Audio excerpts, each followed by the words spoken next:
Hello everyone. सो chart लगा अनंत राज का monthly chart frame है। डेट है आज 22 अक्टूबर है आज। सो अनंत राज काफ़ी ठीक चला था प्रीवियसली, जैसे मैंने पहले ही बताया एक बार। और अब क्या है, हम इसको अब जिस पॉइंट पे प्राइस है, हम इस पॉइंट से इसको अप साइड के लिए देखने का ट्राई कर रहे हैं कि शायद अगर मोमेंटम मिले तो ऊपर के लिए और देखा जा सके, तो शायद कुछ अच्छा रिटर्न मिल पाए। ठीक है, तो फिलहाल मंथली लगा है। मेरे सारे पैटर्न्स पहले से ड्रॉ रखे हैं, कुछ मैं भी ड्रॉ करूंगा समझने के लिए कि अभी प्रेजेंट में क्या कर रही है कैंडल्स, प्राइस क्या कर रहा है, आगे क्या अच्छा हो सकता है। ठीक है, तो मैं फिलहाल वीकली पे जाऊंगा और मैं प्रेजेंट टाइम के पैटर्न समझूंगा। तो आप देख रहे हैं वीकली चार्ट फ्रेम, इस पर लगा हुआ है 50 मूविंग एवरेज। तो यहाँ पे वो क्या नज़र आता है कि यहाँ पे मूविंग एवरेज का ब्रेकडाउन हुआ। यहाँ पे ब्रेकडाउन ये है, 50 मूविंग एवरेज का ब्रेकडाउन कर दिया। उसके बाद प्राइस ने यहाँ पे लिया है रिजेक्शन, रेजिस्टेंस लिया है बोल सकते हैं इस पॉइंट पे, यहाँ पे।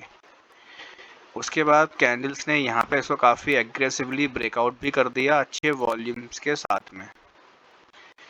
और अब प्राइस कहीं ना कहीं इसी पॉइंट पे फिर से सपोर्ट लेता हुआ दिख रहा है, यानी कि लास्ट वीक काफ़ी अच्छा फॉल था इसके अंदर 10.5% का, लेकिन जो ये वीक स्टार्ट हुआ है यहाँ अपने को दिखा है कहीं ना कहीं प्राइस ने रिकवरी दी है और प्राइस ट्राई भी कर रहा है ऊपर निकलने के लिए। अब ये दो चीज़ें बन सकती हैं, जब प्राइस इस टाइप मूवमेंट देती है या तो ये ऊपर जाएगा या ये नीचे आएगा, साइडवेज के चांस थोड़े कम ही रहेंगे।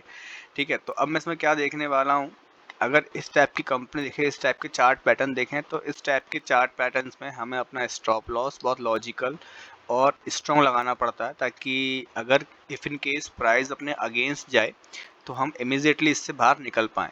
तो मैं भी क्या करूँगा, फिलहाल प्राइस ने यहाँ पे इंडिकेशन दे दी है और प्राइस ऊपर निकलता हुआ दिख रहा है, लेकिन यहाँ मैं अभी एक जैसे ट्रेंड लाइन ड्रॉ करूंगा और मैं ये समझूंगा कि ये ट्रेंड लाइन के ब्रेकआउट कहाँ पे दे रहा है। ऊपर इसके टॉप लगाने के बाद समझ में आता है कि ट्रेंड लाइन का ब्रेकआउट अगर फिलहाल अब हम देखेंगे तो यहाँ तक होते हुए दिख रहा है। दूसरी चीज़ चलेंगे डेली चार्ट फ्रेम पे और देखेंगे ये चीज़ें।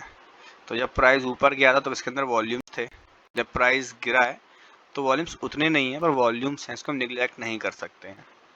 तो फिलहाल इसमें हम ट्रेड कर सकते हैं, बट वही है, थोड़ा सा रिस्क इसके अंदर हाई रहेगा, क्योंकि मैंने बताया था कि प्राइस बहुत ज़्यादा चल चुकी है। दोनों चीज़ें बन सकती हैं, माइट भी चांसेस बने कि जितना अभी आया इतना और चले, या फिर प्राइस थोड़ा सा और नीचे आके कोलैप्स कर जाए, ऐसे चांसेस बन सकते हैं। फिलहाल ये सपोर्ट पे है अपने 50 मूविंग एवरेज पे, ये काफ़ी अच्छा CIP लेवल साबित हो सकता है। अगर मैं इसमें चीज़ और ड्रॉ करूँगा तो मुझे क्या दिखता है कि यहाँ पे सपोर्ट भी बन रहा है इस लेवल के, यानी कि प्रीवियस का ये पॉइंट बन रहा है। अगर हम इतना पैटर्न देखेंगे यहाँ से तो नज़र आता है, अगर हम इतना पैटर्न देखेंगे यहाँ से तो नज़र आता है कि जो पहले हाई बनाता है, हाई का ब्रेकआउट हुआ, ब्रेकआउट पे सपोर्ट ले रहा है, यानी कि डबल कंफर्मेशन है। 50 मूविंग एवरेज भी वहीं पे आ रहा है और अपना सपोर्ट भी वहीं पे आ रहा है, यानी कॉन्फ्लुएंस हो रहा है दो लेवल्स का। तो यहाँ पे रिस्क लिया जा सकता है। इफ़ इन केस अगर प्राइस अगेंस्ट जाती है तो हम स्टॉप आउट होकर इसमें निकल जाएंगे।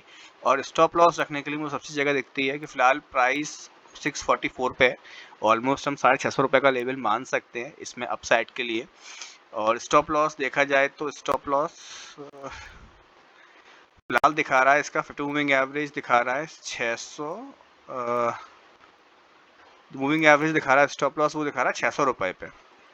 तो मैं तो यही कहूँगा कि फ़िलहाल हम SL अपना as per the moving average set कर देते हैं वीकली चार्ट फ्रेम पे, क्योंकि वो फ़िलहाल काफ़ी वैलिड दिखता है अपने को। और अच्छी बात ये है कि जो फॉर्मेशन चल रही थी अपने मूविंग एवरेज के नीचे, प्राइस इसके ऊपर आ चुकी है। अगर फिर से प्राइस नीचे जाएगी तो माइट भी चांसेस बन सकते हैं कि शायद वो मूवमेंट, यानी कि वो फॉल आए तो थोड़ा सा और नीचे जाने का ट्राई करे। तो मतलब सब कुछ तय हो रखा है। 650 का लेवल बनेगा अपने लिए अपॉर्चुनिटी क्रिएट करने का अपसाइड में, अगर अच्छी कैंडल बनती है अच्छे वॉल्यूम के साथ में तो। और वीकली चार्ट फ्रेम पे अपना स्टॉप लॉस शिफ्ट कर देंगे 600 रुपये पर चल रहा है 50 मूविंग एवरेज का। इसमें डेली चार्ट में कुछ और भी चीज़ देखी है। डेली चार्ट फ्रेम पे सिर्फ दो कैंडल्स इन्होंने ट्राई किया ऊपर निकलने के लिए, 20 और 21, बट उनके अंदर वॉल्यूम नहीं था।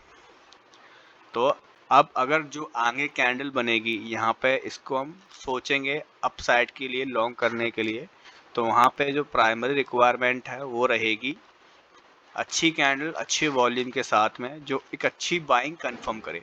मैं दोबारा से एक बार बता दे रहा हूँ क्या क्या मैंने देखा, क्या बताया मैंने बताया कि इस पॉइंट पे प्राइस वो काफ़ी अच्छा CIP लेवल है कॉन्फ्लुएंस हो रहा है यहाँ पे अपने इस सपोर्ट का और 50 मूविंग एवरेज तो अच्छी सी हो गई। तीसरा, अगर इसका हम स्टॉप लॉस बनाएंगे तो सबसे ज़्यादा वैलिड स्टॉप लॉस दिखता है मुझे फिलहाल के लिए 50 moving average weekly chart frame पे, क्योंकि वो काफ़ी ठीक है, क्योंकि प्राइस उसके ऊपर चलना स्टार्ट कर दिया है। ठीक है। तीसरा, डेली चार्ट फ्रेम पे अपने को डेली क्लोज चाहिए एटलीस्ट 650 के ऊपर। 650 के ऊपर डेली क्लोज, कम से कम एक अच्छी स्ट्रॉन्ग कैंडल अच्छे वॉल्यूम के साथ में, जो वॉल्यूम यहाँ बने थे ऐसे वॉल्यूम, अगर ऐसी मूवमेंट दिखती है तो माइट भी चांसेस बने कि अनंतराज में फिर से कोई ना कोई ट्रेड बन पाए। सारी चीज़ देख ली है, अब बस वेट करना है और ये देखना है कि जब भी मार्केट अब ओपन होगी तो उस दिन की मूवमेंट क्या है। अगर जो हमने देखा है, अगर हमने जो प्लान बनाया सेम वही हुआ तो माइट भी चांसेस बने कि शायद ट्रेड पॉसिबल हो। सो वेट करेंगे एंड देखेंगे कि हमने जो लेवल्स मार्क कर रखे हैं क्या उसके थ्रू कोई ट्रेड इसके अंदर बन पाएगा या फिर नहीं। For educational purpose only. Thank you watching my video.